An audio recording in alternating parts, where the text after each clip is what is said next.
Friends, நம்ம விஜய் மல்லி ஸ்டோரியோட upcoming episode எப்படி இருக்க போகுது அப்படிங்கிறத அந்த வீடியோவில் பார்க்க போகிறோம். மெயினாக வந்து பார்த்திங்கன்னா, மல்லிக்கு வந்து கஷ்டம் மேலே கஷ்டம் வந்து ராஜி வந்து மேற்கொண்டுட்டே இருக்காங்க. ஒரு விஷயம் வந்துட்டு யாருக்குமே புரியல அப்படின்னு சொல்லலாம்.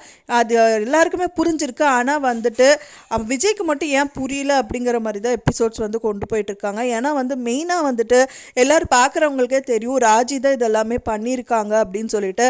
எப்படின்னு கேட்டிங்க அப்படின்னா, என்னதான் இருந்தாலும் ராஜிக்கு வந்து மல்லியை சுத்தமாகவே பிடிக்காது. அப்படி இருக்கும்போது ஃபுட்டில் வந்துட்டு பெட்ரோல் வந்து கலந்துடுறாங்க அப்படின்னே சொல்லலாம். நீ பண்ணுறது பண்ணிடி, நான் உன்னை எப்படி கெடுக்கிறேன் பாரு அப்படிங்கிற மாதிரி சொல்லிட்டு அவங்க கோயில் விசேஷத்துக்கு போகிறதுக்கு முன்னாடிங்க அவங்க சமைச்ச சாப்பாட்டில் எல்லாம் வந்துட்டு பெட்ரோல் கலந்துடுறாங்க. ஸோ ஆனால் விஜய்கிட்டையும் வந்துட்டு சொல்கிறாங்க, என்ன ஸ்மெல் இது அப்படின்னு சொல்லிட்டு மோந்து பார்த்துட்டு அன்னபூர்ணி அம்மா, இது பெட்ரோல் ஸ்மெல் மாதிரி இருக்கே அப்படிங்கிற மாதிரிலாம் சொல்கிறாங்க.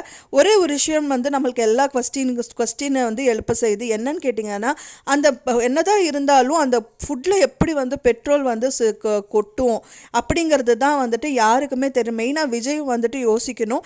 ஏன்னா வந்துட்டு அவங்களே வந்து ஆசாசியாக சமைச்ச சாப்பாட்டில் வந்துட்டு மல்லி கண்டிப்பாக பெட்ரோல் ஊற்றிருக்க மாட்டாங்க.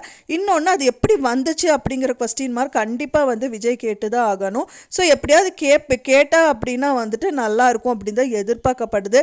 ஏன்னா வந்துட்டு எதுவுமே கேட்காம என்ன நடக்குதோ நடக்கட்டும் அப்படின்னு விட்டுட்டு அப்படியே அக்கா பேச்சே ஓகே, அக்கா சொன்னாதான் கரெக்டுங்கிற மாதிரியே போயிட்டு இருந்தா கதை நல்லா இருக்காது, போர் அடிக்கும் அப்படிங்கிற மாதிரி தான் எல்லாரோட வியூவர்ஸோட எதிர்பார்ப்பும் இருக்குது. ஸோ நீங்கள் என்ன நினைக்கிறீங்க அப்படின்னு சொல்லிட்டு எனக்கு மறக்காமல் கமெண்டில் ஷேர் பண்ணுங்கள். நான் சொன்ன இந்த தகவல் உங்களுக்கு பிடிச்சிருக்கும்னு நினைக்கிறேன் ஃப்ரெண்ட்ஸ்.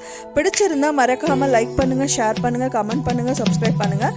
மேலும் இன்னொரு மல்லி சீரியல் அப்டேட்டோட நெக்ஸ்ட் மீட் பண்ணுறேன். தேங்க்ஸ் ஃபார் வாட்சிங் மை வீடியோ ஃப்ரெண்ட்ஸ். நெக்ஸ்ட் வீடியோவில் பார்க்கலாம்.